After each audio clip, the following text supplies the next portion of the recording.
We're going to do something weird with communion today, so make sure you've got the cracker and the cup sitting in front of you. Communion here at Crosswalk is open to all. You don't have to be a member here. You don't have to sign off on a creed. It might be your first time ever experiencing communion, and that's cool because it'll be a different kind of thing today. We're not looking at it through a substitutionary atonement lens, but something very, very different. So we'll get to there in just a minute. So we're on this journey of following the call, which is taking us through the Sermon on the Mount all year long, because I think we need it, and I think it's a healthy thing for us. For the last 4 weeks, we've been doing contextualization, helping you understand the background of Jesus' perhaps greatest sermon, or at least the sermon in just a couple of chapters, you get the full gist of what he was all about. So we've been looking at the forest, and today we're going to start looking at the trees. And the first one that we have today has to do with poverty. It's the first beatitude, where Jesus says something to the effect of, "Blessed are the poor in spirit, for theirs is the kingdom of heaven." And, for the last 4 weeks until Friday, we've had some pretty good weather, right? Did anybody like me feel a little guilty that the weather was so nice, right? We know we need the rain, but man, sunshine, that was pretty sweet. Every day it's absolutely stunningly beautiful. My nephew is in town from Kansas, so he is a Chiefs fan. Treat him nicely, all right? And so we wanted to show him beautiful Northern California yesterday, and you couldn't see any of it. So, so I want to talk about some things related to that hit home with me as the rain started coming. But before that, Jenny did not give us a break to do something which was really, really important. Ted and Dar were here yesterday so long from the beginning to the end, and they absolutely need our celebration. So thank you, Ted and Dar. Awesome. And that annoying welcome video that you saw at the beginning of the service, I look forward to annoying you with that the rest of the month. We'll clean up the audio. And the reason why is there are things in there I want us to hear and remember every week in this Black History Month, and we'll change things up with time. I also want to acknowledge that today is Dar's 24th anniversary of working on staff at Crosswalk. So let's celebrate that. That's awesome.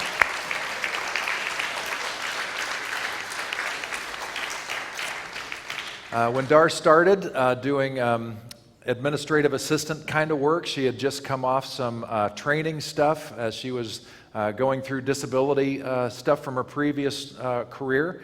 And we really needed that help, and so she helped in so many ways that way. And then her role just kept developing and developing. And we kept inviting her to do more, and she kept saying yes to more. And when I first said, "Hey, I really want people to see you and know who you are, so we're having you do announcements," her first answer was, "No," and maybe added a little more to that. And because, like most people, she was terrified of public speaking.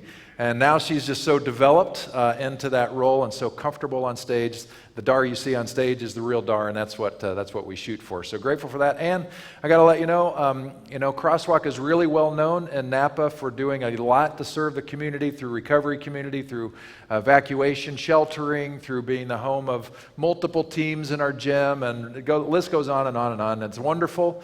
I want to tell you that none of that would happen without somebody like Dar overseeing the operations on a day-to-day basis, making sure we had the supplies, the calendaring, answering the questions. So again, give it up for Dar for her good work.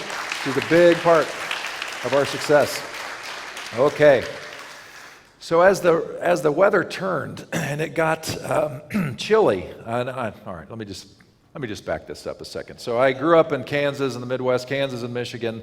I know what actual winter feels like.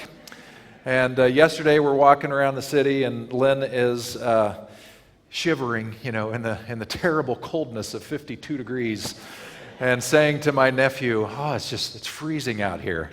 And my nephew's dressed exactly like that, and he's just laughing at us, wimpy Californians, all right? But it did really feel wintry, right? Thursday night, the weather started to change. There was a crispness in the air. And my attitude started to change about a particular person or persons that I see regularly. Where I get my groceries, As you're leaving the parking lot, there's almost always somebody at the exit of the parking lot that's holding a cardboard sign begging for help.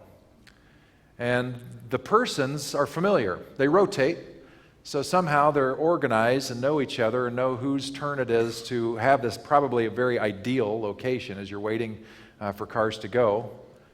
And I'm uncomfortable with it.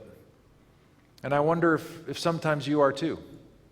Not sure how to feel about it. Sometimes I'm callous about it, if I'm totally honest. And I get frustrated because I'm like, I know there are services that can really be helpful. And maybe they're taking advantage of us, maybe they're not. And so there's part of me is just like, let's get you to the place that can help you long term the most, because I don't know what my $5 or $10 or $20 is possibly going to do. You ever feel that kind of tension? And then it got cold and rainy. And I'm just really, really aware of how much it must suck to be houseless when it's cold and rainy. And whatever callousness might be there, at least for a moment, is replaced by compassion and heartache. That this is where we live and that this is a reality that somebody would feel like this is their best option for this moment, to try to make ends meet. So this first beatitude that we get from apparently Jesus, it's a remembered saying, and it's so provocative even today, I believe that it's probably accurate. I give you multiple versions to see how this one verse is translated. Partly as a reminder that the original language of the New Testament is Greek, which does not always translate easily into English. And so I give you a multitude of translations to get the gist of what Jesus is getting at. So in the New Revised Standard Version, which is more of a word-for-word translation, it reads, "Blessed are the poor in spirit, for theirs is the kingdom of heaven."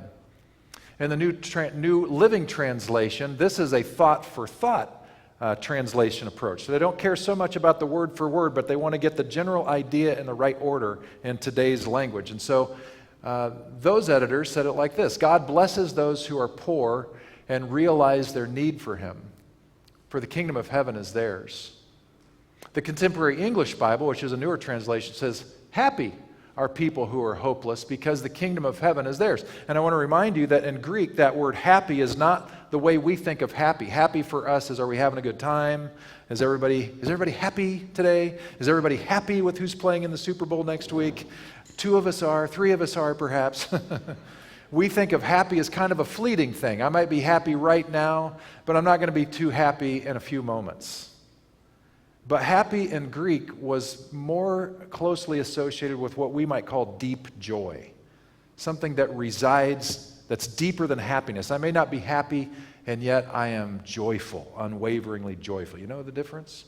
So I just offer it there because the Greek word can easily be translated as happy, and for them, it made sense. Eugene Peterson's The Message translation says, "You're blessed when you're at the end of your rope.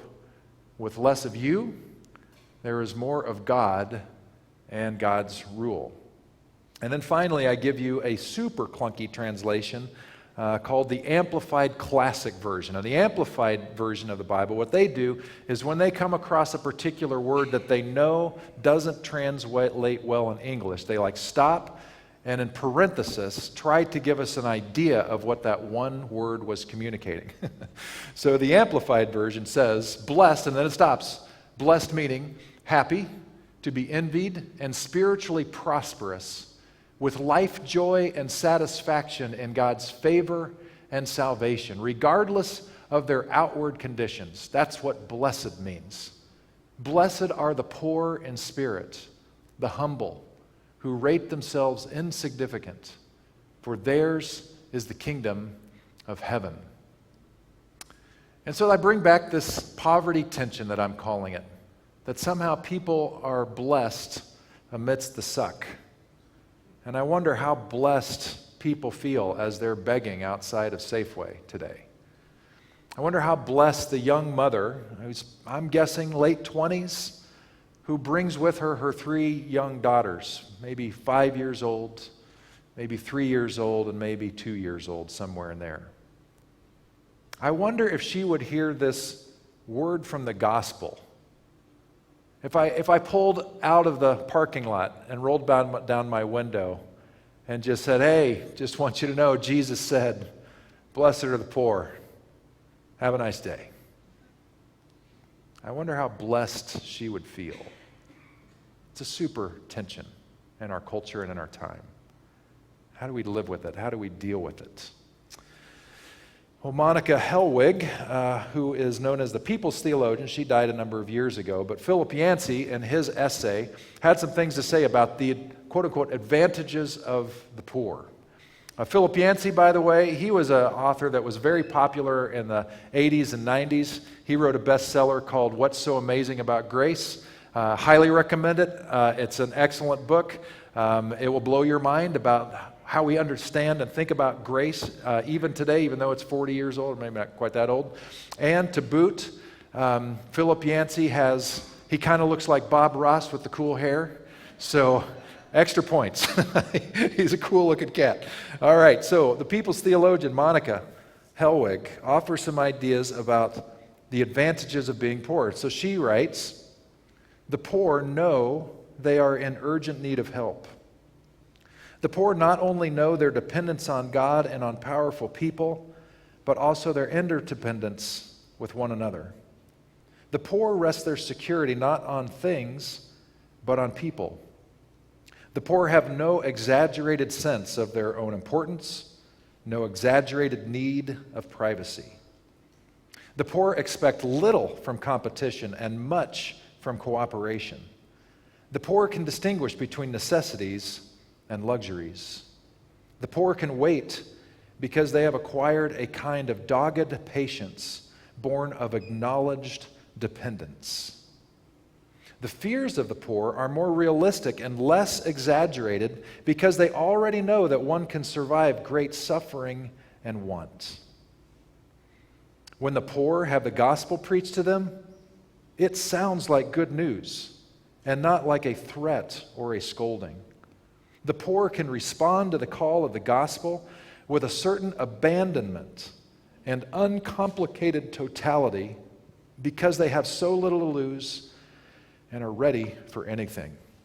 Philip Yancey used this and did an exercise with this. First, Philip Yancey swapped the word rich for the poor, and then he made the sentence the opposite to try to understand what it would be like for the rich if the opposite of that was the poor. You know what I'm saying? And then he did another thing, which was deeply disturbing for him and me and another here at least. He swapped I for the word poor and changed the verb tenses or the pronouns anyway, in the sentences. And I offered this encouragement and invitation that if anything in these readings is messing with you, to email me and let me know, because I'd really love to know that and might include it. And so finally, a crosswalker emailed me this week. And this crosswalker said, this exercise was particularly bothersome. And because I've discovered it was bothersome for myself, I decided I want to bother you too. So here's what we're going to do. We're going to replace I, and occasionally you're going to have, like anytime in this first one, I know they instead of they. I know it's going to be I know I, or I am instead of they are. So that's on you. You got to figure out on the fly how to change the sentence. All right? Do you think you're up for the challenge? I think you are. Let's just see what happens when we change the subject to ourselves. So let's do these out loud. All right? Here we go. I know I am in urgent need of help. I not only know my dependence on God and on powerful people, but also my interdependence with one another. What I'm looking for here is, are these things true of you? Are they true? Next one. I rest my security not on things, but on people. I have no exaggerated sense of my own importance and no exaggerated need of privacy. I expect little from competition and much from cooperation. I can distinguish between necessities and luxuries. I can wait because I have acquired a kind of dogged patience born of acknowledged dependence. The fears of myself are more realistic and less exaggerated because I already know that one can survive great suffering and want. When I have the gospel preached to me, it sounds like good news and not like a threat or a scolding. Finally, I can respond to the call of the gospel with a certain abandonment and uncomplicated totality because I have so little to lose and am ready for anything. How did it sit with you? How'd you do? Maybe something about where you are and how and your relationship to poverty that is true of you or not so true of you. Philip Yancey, in his essay, he gave us this great quote. I do not believe the poor to be more virtuous than anyone else, though I have found them to be more compassionate and often more generous. But they are less likely to pretend to be virtuous. I now view the Beatitudes not as patronizing slogans, but as profound insights into the mystery of human existence. God's kingdom turns the tables upside down. The poor, the hungry, the mourners, and the oppressed truly are blessed. Not because of their miserable states, of course. Jesus spent much of his life trying to remedy those miseries. Rather, they are blessed because of an innate advantage they hold over those more comfortable and self-sufficient. People who are rich, successful, and beautiful may well go through life relying on their natural gifts. People who lack such natural advantages, hence underqualified for success in the kingdom of this world, just might turn to God in their time of need. Human beings do not readily admit desperation. When they do, the kingdom of heaven draws near. I want to remind you that Jesus, when he was speaking to his followers with this Sermon on the Mount, he did not look like me. He was not a middle-class white guy who represented the leadership of the empire. He was one of the people. So he was not a middle-class white guy, highly educated, saying to a people who were very, very poor, hey folks, I just want you to know, I know you're struggling, but I feel that God has told me to tell you, you're blessed. As people walk out of the room, right? That's not Jesus. No. Jesus is one of them. All those things that we're going to see in the Beatitudes, all these things where it's blessed are you, blessed are you, blessed are you, Jesus is every one of those. And Jesus is one of the extremely poor who somehow has experienced the presence of God so powerfully that it changed his life, it changed the course of his life. It changed who he was when he was somewhere around 30, 34 years old. And the world has never been the same since. As one of the extreme poor who represented 99% of the people in that place in the world. They were all oppressed. They were all poor. Jesus was not wealthy. He was a day laborer. When we see the word carpenter, think about that. Don't think finished carpentry for fine kitchens and mansions. Think a guy who's hoping to get a job that day because he's the oldest son. Dad died a long time ago. It's on Jesus. And he's hoping he can scrape enough together to provide for his brothers and sisters who are hanging out at the house with mom. That's Jesus. He's the guy who missed meals because there wasn't enough to go around, and he sacrificed so his younger siblings could eat. That's Jesus. Not a middle-class white guy, but a very, very poor Middle Eastern man who felt oppressed by an empire, who made sure he felt oppressed, who was poor because the empire made sure he stayed poor. That's Jesus. And somehow, because of his experience, he had the audacity to say to his peers and his friends, I'm telling you, don't let your poverty fool you. God somehow draws near to us. We're blessed. The empire says you're losers. I'm saying from my experience, We are blessed. You are of great value in this world and to God. That's why it came as good news. Jesus was more one of them than one of us, I'm afraid. But that is a very good thing. So I encourage you to take this cracker, which is a representative of his body, Jesus' body. Jesus simply said, every time you take the bread and the cup, just remember me. Remember who I was, remember what I was about. And so I just want you to remember that Jesus was a real human being, a very, very, very poor man that lived 2,000 years ago, changed the world because he discovered the presence of God and the magnitude of God's love, and he just couldn't stop shutting up about it. Take and eat.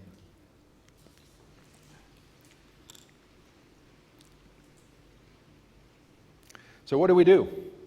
Well, the first thing we have for you today is good news. If any of you are looking for inner peace, especially if you're struggling, we have an antidote now. This list of things that we just walked through from the People's Theologian, it's on my blog. If you don't own the book, you can just go to the website and look up the teachings, and it's right there for you. You can do that swapping out of the I for the poor every day, and maybe we should for a month, because we live in a consumeristic culture. Remember when 9/11 happened and George Bush, recognizing the economic travesty that it was going to have on our country, do you remember what he told Americans to do?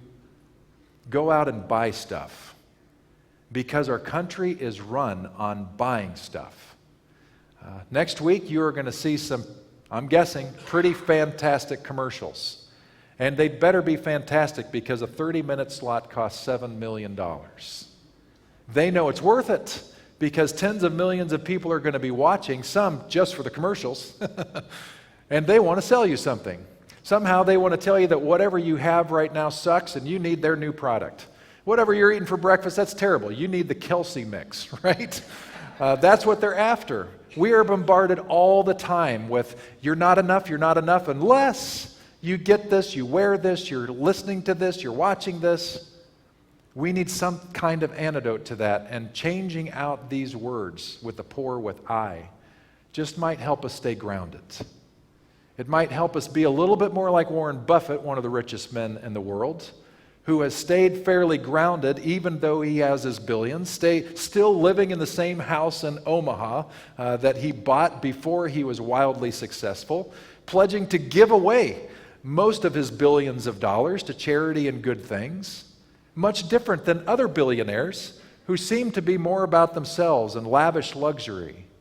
I wonder if Buffett somehow has stayed grounded because he knows that at the end of the day, his value is not in his portfolio, but something much deeper. So I encourage you, that's gift number one to you, is there's an opportunity for you in our consumeristic world to tap into that deeper thing, to experience a blessedness that you will find there. Does that feel like good news? Are you happy you came today? Well, I'm going to change that right now. Because there are two things that we need to think about when we think about this, blessed are the poor in spirit. And the first is that, hey man, that is great news. If they are blessed in their misery, and maybe because of their misery in some way, that's a positive thing. But we got to remember that this isn't the only thing Jesus said. The whole body of work in the Sermon on the Mount is to tell us something about what Jesus actually cared about and what he actually did with his life and ministry. Jesus, as Yancey noted, was devoted to changing the systems that created the inequity in the first place. He taught them how to do it in nonviolent ways. When he met with Gandhi, when Martin Luther King Jr. met with Gandhi and asked, "Where did you learn your nonviolent resistance approach?" Gandhi said, "Jesus." Because Jesus knew he was powerless. Jesus knew that the only way that he could stand up, speak truth to power, which was an empire which would squash him like a bug, was not through force, but through a nonviolent resistance approach, which he taught his people to do, and that shows up later in the Sermon on the Mount. If we're really saying that we're going to follow Jesus and we actually trust Jesus, that means we've got to trust him for more than inner peace. Now, if you really need an inner peace and that's all you got room for today, all right, but just put this in the back of your head. That may just be half of the deal. that maybe the greater blessing is when we actually start to do the things that Jesus did and care about the things Jesus cared about. Two parables stand out when I think about poverty and his addressing of it. These are not in the Sermon on the Mount, they're elsewhere. One of them is the parable of the greedy farmer's bigger barns. It's a very short parable. Parable simply means a story that Jesus made up to make a point, right? So it's not a true story in terms of factually true, but it's very true in terms of the point that it's trying to make. The story is very short. It's just that this farmer had an amazing year, a bumper crop. And he's looking at his harvest, and he recognizes that his current barns can't hold all of his wealth that is in the form of grain. And so he says to himself, what am I going to do? I know what I'm going to do. I'm going to build bigger barns. I'm going to hold all my grain in my new, bigger barns so that I can retire, I can chill out, and enjoy the rest of my days in luxury. That very night, Jesus continues. He died. And he meets God face to face, and God says to this farmer who has the new, bigger barns filled with grain, well, who's going to get your grain now? He just kind of leaves it at that. Now, you and I hear this, and we're like, what's the big deal? He just wanted to protect the grain that he worked hard to plant and harvest. Jesus Christ, what is your problem as you say this to this parable? What is going on here? It's really disturbing. What's the deal? We're supposed to save money, Jesus. That's part of good stewardship, right? This is just the farmer's version of a 401k. He's just parking it away so he can, take a little bit out as he needs it and live the rest of his days not being a burden to anyone. Well, that's how we're going to hear it in the Western world. But to a world where 99.9% of the people are extremely poor, when they heard Jesus describe this farmer who wanted to build bigger barns to hold all of his grain, they would have had a guttural reaction. What? And the reason they would have is because they know that as this farmer is building his bigger barns, he's turning his eyes away from all the extreme need around him. He's basically saying, forget you who are poor. I've got mine. I worked hard for it. You didn't. It's your problem. And then he has an even more penetrating story. Again, just a story, the parable of the rich man and Lazarus. This one, he gives us a little more detail and makes us even a little bit more uncomfortable. He talks about a rich guy who lives in a gated community. Even in our day and time, to live in a gated community is a luxury. That means that you've arrived in certain ways of thinking about status in our country, right? And in that time and place, to live behind a gate, just 10x whatever we think of it. So he's eating luxurious meals day in and day out in luxury behind his gate. But immediately on the other side of the gate is this poor beggar named Lazarus. It's interesting when Jesus talks about this story, he does not name the rich man, but he gives us the poor man's name. There's power in giving him a name. Lazarus is so poor, he can barely move. He's literally on the outside of the gate, hoping that some kind of scraps from this guy's table are going to make its way to him. He's so powerless, he's so weak, he's got sores all over his body, and to add insult to injury in Jesus' story, he knows this is going to get a crowd reaction. He says that wild dogs, stray dogs, are licking the wounds all over his body. And he doesn't have the energy to do anything about it. Jesus goes on, that very night they both die at exactly the same time. Lazarus, the poor guy, ascends to heaven, right by the right hand of God. And the rich man goes to Hades, which is a very interesting word choice for this gospel, because Hades is a Greek term from Greek mythology. Don't get stuck on it, but for the moment, just picture that as sort of the classical hell. And the rich man realizes this is not luxury anymore. It's dry and hot. And somehow he's able to look all the way up there to heaven, beyond this massive chasm which cannot be crossed, we find out. He sees Lazarus, the poor guy up there, who was just at his gate, but now he's in heaven. And the rich man, in his audacity, not realizing that this is a bad situation. He calls up to Lazarus, says, "Hey, Lazarus, rich guy down here, could you bring some water to me?" Treats him like the servant he always thought he was. The rich man is told that chasm cannot be crossed. Lazarus will bring no water, that the rich man has received his reward in life, and Lazarus is receiving his reward in death. You know what we Americans do in our hyper-focused afterlife-ness? Is we freak out.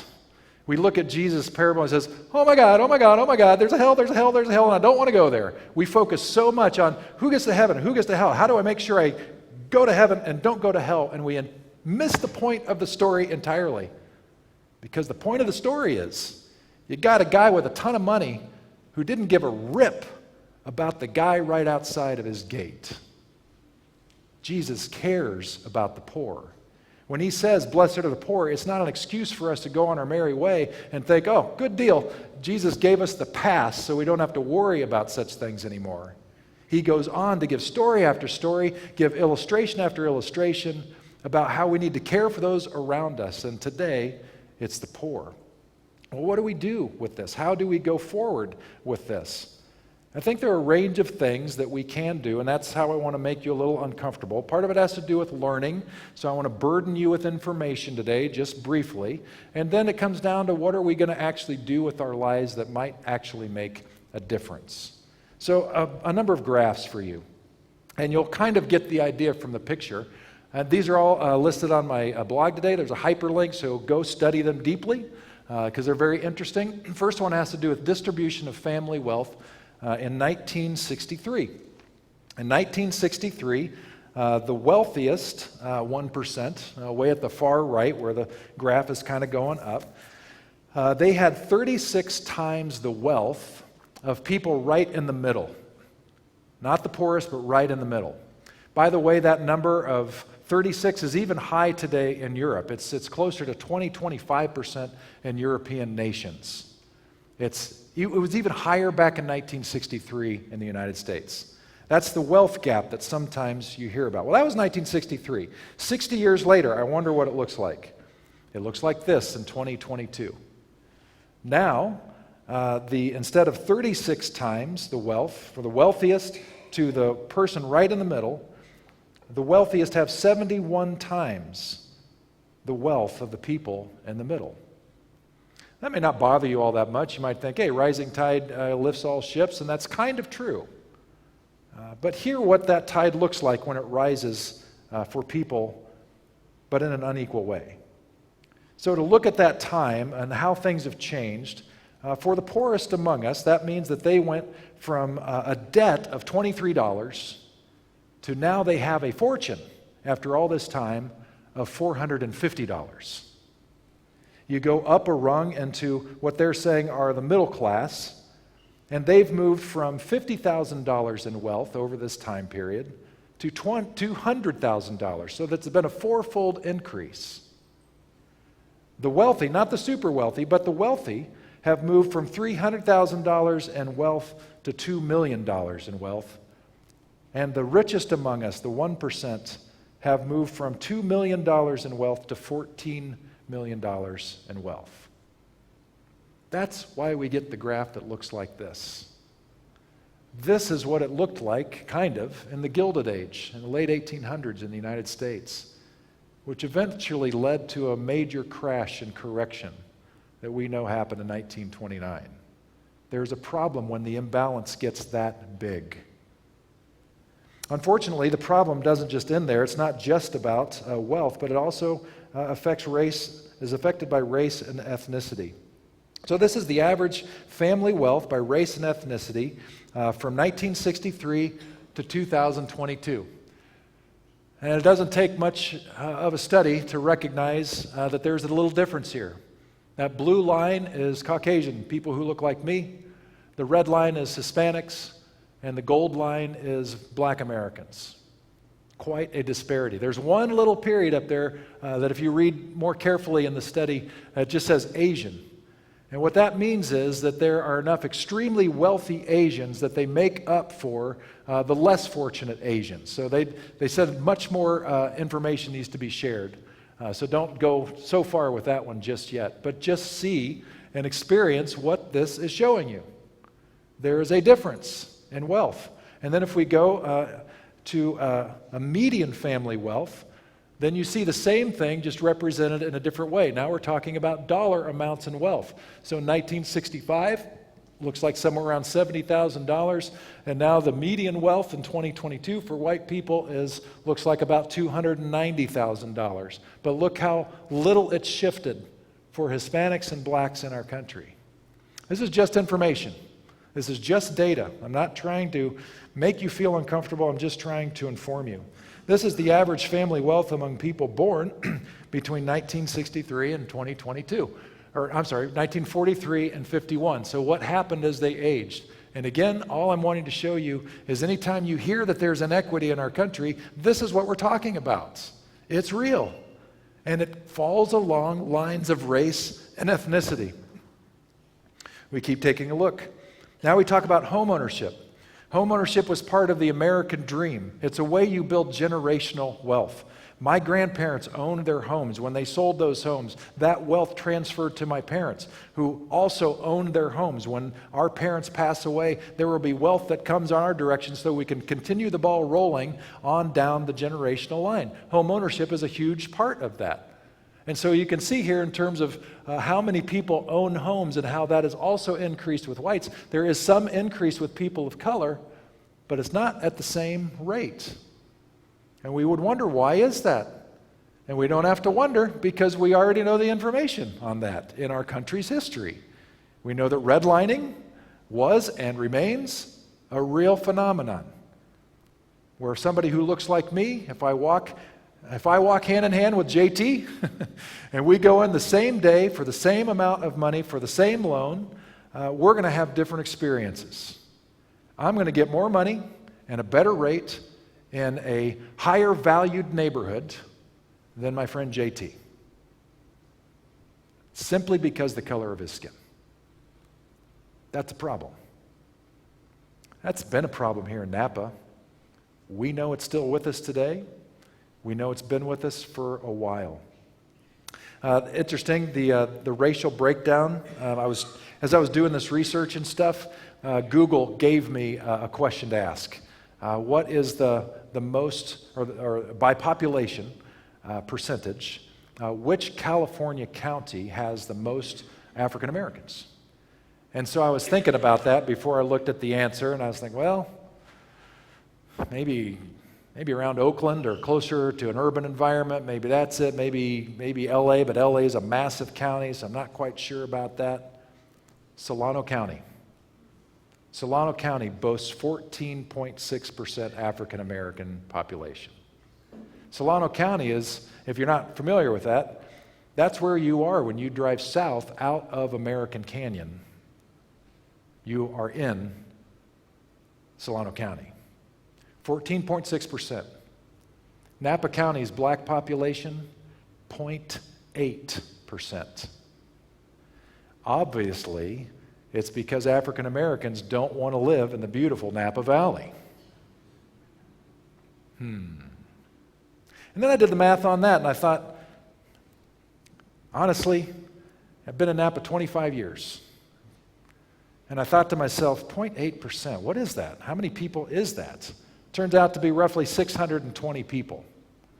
And I thought about my walking around Napa, my going to see school choirs and performances and sports stuff and all that. And I thought, 620? No way. I'm not seeing 620 in the city of Napa. That's because they're not in the city of Napa. Our neighbors, our community members, who are African American generally are more likely to be in an American Canyon than they will be in Napa. I share this with you again as data and to help you recognize, Houston, there is a problem. There is a problem. And to in any way deny that there is given the data that we have in our country, in our state, in our city, in our county, and you got your head buried in the sand. So I'm sorry if I ruined your morning. It's just the data that is. There's good news. Oh, one other thing, because this comes up particularly in election campaigns, where a lot of focus in terms of poverty, a lot of conversation goes talking about the welfare state, right? And how we got to get rid of the welfare state because our federal government is spending far too much money, and our state budget is spending far too much money on the welfare state. We just keep pouring money again and again and again to the poor, and it's just not helping anything. Has anybody ever heard that rhetoric? Of course you have. So let's take a look at where the tax breaks and the incentives for wealth actually show up. This, again, I hate to tell you, is just data. But this is the share of all asset-building tax subsidies for families that were received in 2022 by income quintiles. That means that the lowest 20% in terms of income in the United States are the furthest to the left, and the wealthiest are on the right. So less subsidies for the people on the left, more subsidies on the right. If you can clearly, you don't have to read this, let me just tell you what it's saying. That when we talk about government waste and the welfare state, here's what I say. I say, absolutely, welfare state. Let's eliminate so much funding for the people who are receiving the most of it because it's clearly not working for our country. You know who that's going to affect? Not the poorest of the poor, but apparently the wealthiest in our country. When you hear dialogue about tax breaks for the rich, there's your data. What does that stir in you? How does that mess with you? It should make you mad. As Jesus people, it should make you mad. It should wake you up to say, this is not all right. This is not okay. This is not helping. It might even encourage you to be like the people on our wall over here, our wall of witnesses. If you've never taken a look at who these people are, then go up and read the thing above Dan Savage, the white guy in the white t-shirt in the middle there. There's a QR code so you can take it with you, or you can read who these people are. Every one of these people got passionate about an inequality issue, an inequity issue. Some of it was climate change, some of it was gay rights, whatever. They're all people who recognize that something's got to be done, and they actually did something. When Jesus was given his Sermon on the Mount, he was saying, blessed are you who are poor. Now you who are poor, join me in trying to make the world a better place. Let's do this thing together. And so how do you do that? Well, first thing is to have your eyes open to reality. I know because I'm up here and you're there. And sometimes when I say stuff like this, I see grumpy faces. Because you don't want to hear it. Why are we saying this in church? We're saying this in church because this is a Jesus thing. This is a shalom thing. Shalom calls us to look for inequities and do what we can to challenge those, to fix the systems. So as Jesus people, if we have such audacity to say such a thing, are we willing to take a look at what is real? And then do we care? Sometimes being informed is the first great step. And maybe the next great step, once we're informed and we hear the rhetoric about, the welfare state and how much money and blah, blah, blah, and what a raw deal for people of wealth. They're just trying to make more money. Maybe at that point, we just say, hey, I've looked at the data on this, and I have 9 graphs I'd like you to explore. To just offer a different narrative, which happens to be based on fact. Maybe that's a step, to just say, maybe there's an equity that we haven't been honest about, and maybe we need to do something about it. Maybe for you, it's like one crosswalker who told me, the very personal way, that she keeps a stack of Subway gift cards in her car, so that when she comes across somebody who's begging for food or money, she's got something that's going to get them at least through a day or two. Maybe for you, it's buying, instead of 1 box of Cheerios to bring next week, maybe it's a case. I don't know. Do something. Help out our food pantry to do something so you're a part of the solution, and all the while, start your day with that little litany of blessed are the poor and swap it out to check yourself. Is my worth, is my security in my wealth, or is it as who I am as a child of God? And because everybody's a child of God, what will I do to make a difference? And so, your cup of, I'm not sure what kind of juice this might be. It's not grape, I know that much. Tropical punch, I think I heard. Is to agree with Jesus. Yeah, blessed are the poor. And then to raise a glass to his cause. To cheer him on. And as we cheer Jesus and the Spirit of God on to eliminate such inequities in our world along all lines, we also agree to take it ourselves and follow. Cheers to Jesus, we're in. And a final thing I will take you through as a collective benediction. But before we get to the benediction, I invite you to pray with me. Let's pray together. Here we are, God, looking good, feeling good, in a beautiful space with friends, good coffee, good donuts in our bellies. Help us not forget that this is not the case for everyone. Help us not forget that our true well-being and self-worth are not related to our net worth. Help us remember that the things that we cherish, the things that we buy are tomorrow's estate sales and will eventually turn to dust. Keep us grounded, God. Remind us again and again and again as the commercials incessantly come our way. Remind us of who we really are. Remind us of what really connects every human being. Help us stay grounded so that we might be clear-eyed and have ears to hear you calling us forward to do something about it. Because we can. May it be so. May we care enough. I ask in the name of Jesus. Amen.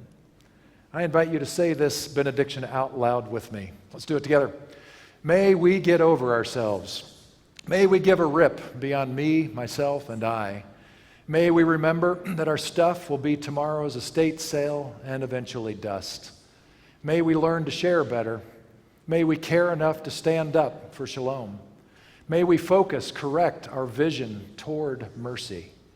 May we recognize that we're all the colors. May we sense the Spirit's woo toward love. And may we experience blessedness because we did. Thanks for coming. Hope you had a good experience. We'll see you next week.